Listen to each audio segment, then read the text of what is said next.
Live from the Kennedy Greenhouse Studio, this is SGTV News 4. Good evening. Our top story tonight. 25 years later, and one of the University of South Carolina's oldest traditions has returned to campus, the annual yearbook.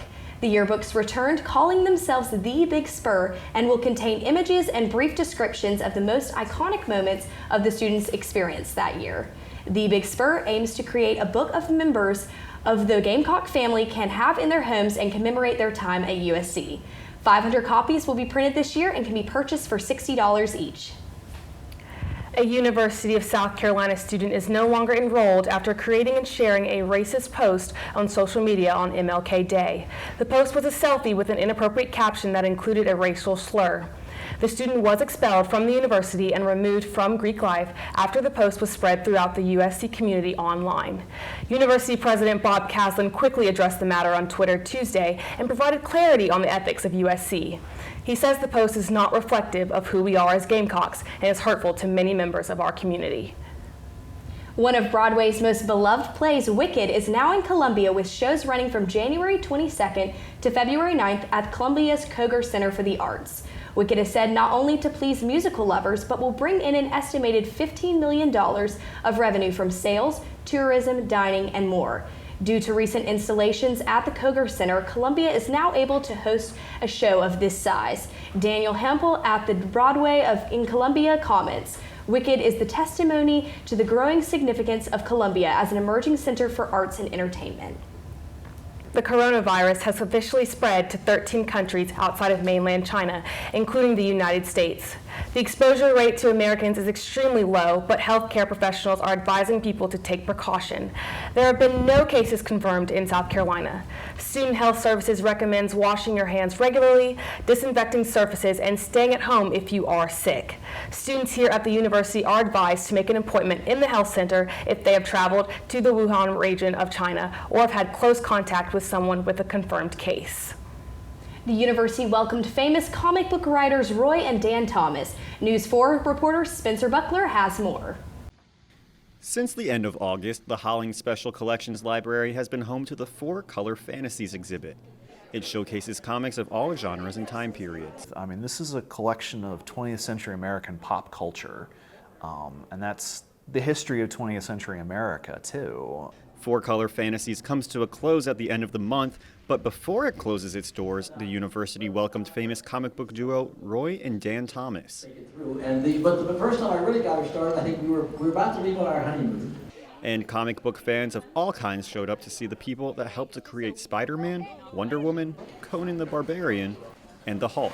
Ever since I was little, we went to their Halloween parties, so I've known them outside of the whole professional world for a while, and when they were talking about their animals, I was like, yep, I've met all those animals. I had not heard of Dan and Roy. I've now hearing all their stories, feel a little ashamed for not knowing about them. The event wasn't just to showcase the 4 Color Fantasies exhibit, but to introduce a new group called Friends of U of SC Libraries. The group connects lifelong learners, and the membership directly supports library spaces, student employees, and collection acquisitions. Collections that, for some, bring back good memories. Everyone's got a comic book story. Everyone has a story. You know, I collected this when I was a kid, or I read this when I was a kid, and this was a big part of me growing up. And just drawing that into us has just been really amazing. For SGTV News 4, I'm Spencer Buckler.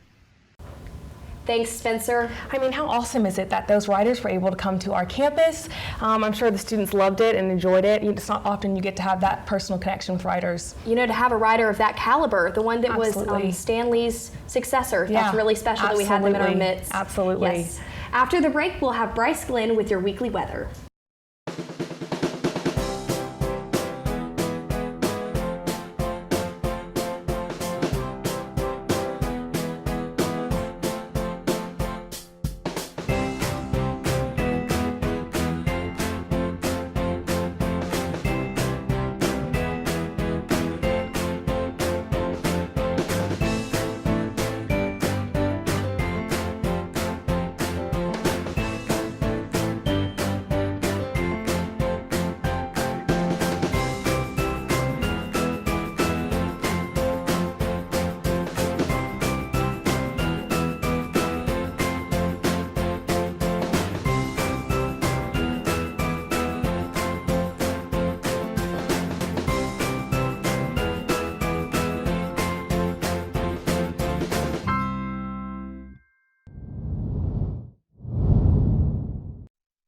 Glenn here, and we're going to jump in with our weather headlines. First off, we have some nice cool temperatures ahead of us this week. Clear sunny skies tomorrow. Some rain will show up on Wednesday, especially in the evening hours, and those clouds will stick around for the weekend apart from Sunday. Today in South Carolina, we were right at about 60 degrees everywhere in the state. 57 up in Greenville, 55 in Rock Hill, and 57 in Greenwood. Moved down here to Columbia, we were at 61. 59 in Florence, 58 in Aiken, 59 in Orangeburg, 60 in Sumter. Along the coast here, Myrtle Beach, we're at 57, 60 in Charleston, and 60 as well in Hilton Head. All right, right now in Columbia it is 53 degrees, partly cloudy out there at 7:12 p.m. Our sunset was at 5:49. We have a westward wind of 6 miles an hour, and our humidity is right at about 69%. Alrighty, for our weather this week, Tuesday we are sitting at 59 degrees. Mostly sunny out there. That rain will show up Wednesday afternoon into the evening at 56. Thursday will be at 54 degrees. Mostly cloudy out there. Those clouds aren't going anywhere for Friday, 56 again. Partly sunny on Saturday at 57. Then Sunday, hopefully those clouds will be out of there. It'll be mostly clear right at 61. Follow up a painted trail.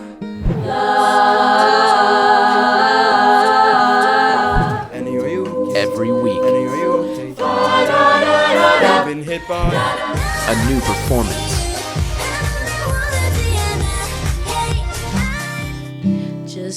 That will blow your mind.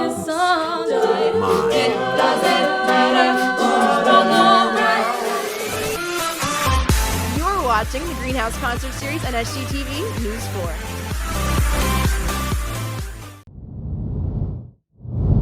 Welcome back. I'm Kay Crenshaw with your sports update. The sports world continues to mourn today after news broke Sunday afternoon that NBA legend Kobe Bryant and his 13-year-old daughter Gianna were among 9 victims killed in a helicopter crash in Southern California. Bryant spent all 20 seasons of his NBA career with the Los Angeles Lakers, solidifying himself as one of the best to ever play the game. He was an 18-time All-Star, 5-time NBA champion, and the Lakers' all-time leading scorer. But Kobe Bryant was more than a basketball player. He was an inspiration. In our best moments, the days when we aced that big test or landed a big promotion or even sank that paper ball shot into the trash can, we felt like Kobe. And as he was living his life after basketball, we saw him becoming a family man and coaching his daughter's basketball team. In those moments, we felt like Kobe was one of us. In the aftermath of this tragedy, the NBA has announced that tomorrow night's scheduled game between the LA Clippers and the Los Angeles Lakers at Staples Center has been postponed out of respect for the Lakers organization. Bryant was 41 years old. In lighter news, South Carolina men's basketball team has now won 3 of their last 4 SEC games, and great shooting is what propelled them to a 90-54 win over Vanderbilt on Saturday night. Our Connor Lomas has more. After suffering a loss to the Auburn Tigers, the Gamecocks would defeat Vanderbilt with ease on Saturday night. The game began very back and forth, with both teams trading buckets early on.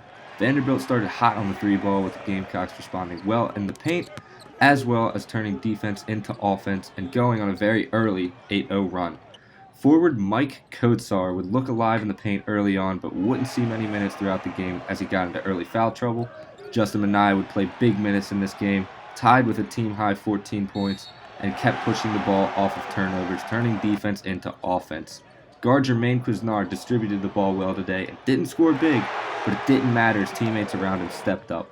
A.J. Lawson would have 2 big threes early on that kept the momentum rolling through the second half for the Gamecocks. In the second half, it was all Gamecocks as the offense exploded. Offensive rebounds played a big role, and the Gamecocks had many second-chance opportunities. Vandy looked to come back, going on small runs of their own, but there was no stopping the rolling Gamecocks, and multiple electrifying Keyshawn Bryant dunks, eventually putting the game away. The Gamecocks will take on Arkansas this upcoming Wednesday, the 29th. From Capital City Sports, I am Connor Lomas. Thanks, Connor. Dawn Staley and the top-ranked Gamecock women's team made it 13 straight wins on Sunday with a dominating 88-53 win on the road at Georgia. Freshman Aaliyah Boston led the Gamecocks with 15 points and 4 of their 11 team steals. Destiny Henderson also added 14 points as South Carolina remained perfect in conference play.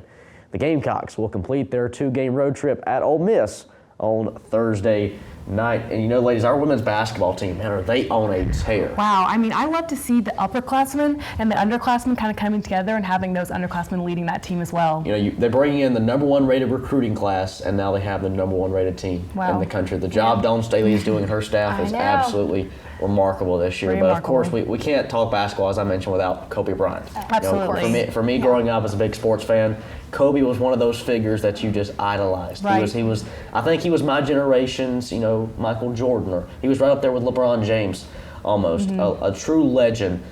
Tragic loss. Complete Very tragedy. sad. Our hearts go out to his family, of course, as well. Thanks so much for joining us tonight. Make sure to follow us on Twitter at SGTV News 4 to keep up to date on all things USC. For SGTV News 4, I'm Lydia Blackstone. And I'm Olivia Brown. Have a great week, Carolina. Forever to thee.